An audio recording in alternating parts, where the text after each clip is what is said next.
അല്ലെങ്കിൽ തന്നെ ഇങ്ങനൊരു അമ്മയുള്ളപ്പോ ഞാനെങ്ങനെ പാവപ്പെട്ടവനാവും? ഞാൻ പണക്കാരനാ.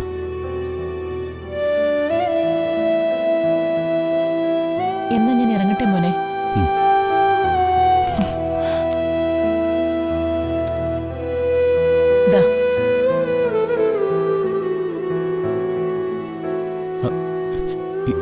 ഇതെന്തിനമ്മേ? ഇതിരിക്കട്ടെടാ, വീട്ടിലാവശ്യമുള്ള സാധനങ്ങളൊക്കെ വാങ്ങാലോ. വേണ്ടമ്മേ, പണമൊക്കെ എന്റെ കയ്യിലുണ്ട്. മോനെ വേണ്ടാന്ന് പറയരുത്.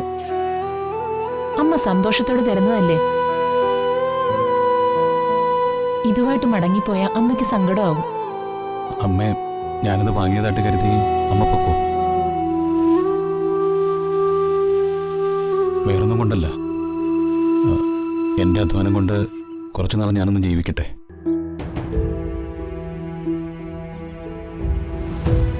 അമ്മയ്ക്ക് വേറൊന്നും തോന്നരുത്.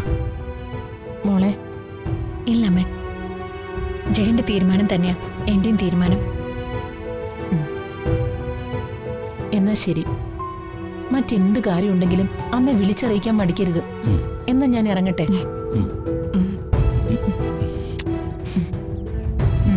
ശരി ശരി. മക്കളെ, ഞങ്ങൾ ഇറങ്ങുക. ഇറങ്ങാനോ? അച്ഛനും അമ്മയും 1-2 ദിവസം കൂടി ഇവിടെ കഴിഞ്ഞിട്ട് പോയാ മതി. അയ്യോ, അത് പറ്റില്ല മോളെ. നിന്റെ അച്ഛനെ നൈറ്റ് ഡ്യൂട്ടിയാ.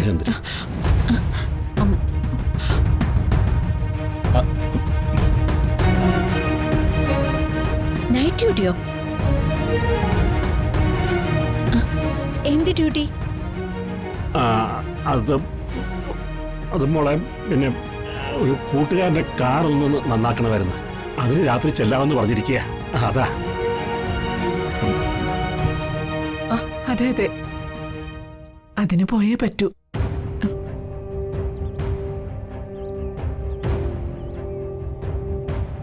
അച്ഛനും അമ്മയും എന്നിൽ നിന്ന് എന്തൊക്കെ ഒളിക്കുന്നുണ്ട്. എന്ത് വിളിക്കാൻ? ഒന്നുമില്ല മോളെ, എല്ലാം നിന്റെ തോന്നല.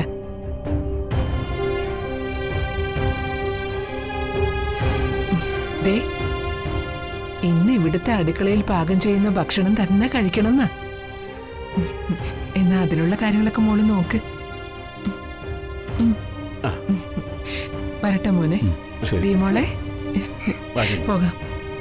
ശരി മോളെ. ശരി മോളെ. മോനെ.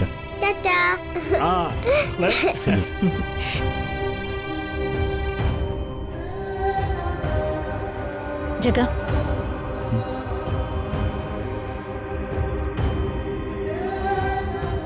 എന്നിൽ നിന്നും എല്ലാവരും എന്തൊക്കെയോ മറയ്ക്കുന്നുണ്ട്. അച്ഛന് ജഗൻ എന്തോ ജോലി വാങ്ങിക്കൊടുത്തു എന്ന് പറഞ്ഞില്ലേ? എന്ത് ജോലിയാ?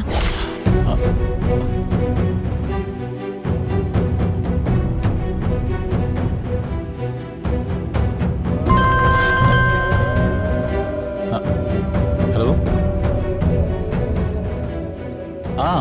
വീട്ടിൽ കയറി. ആഹാ, ഓരോന്നും സെറ്റായിട്ട് വരണതേ ഉള്ളൂ. ഇല്ല, അതൊക്കെ വാങ്ങി.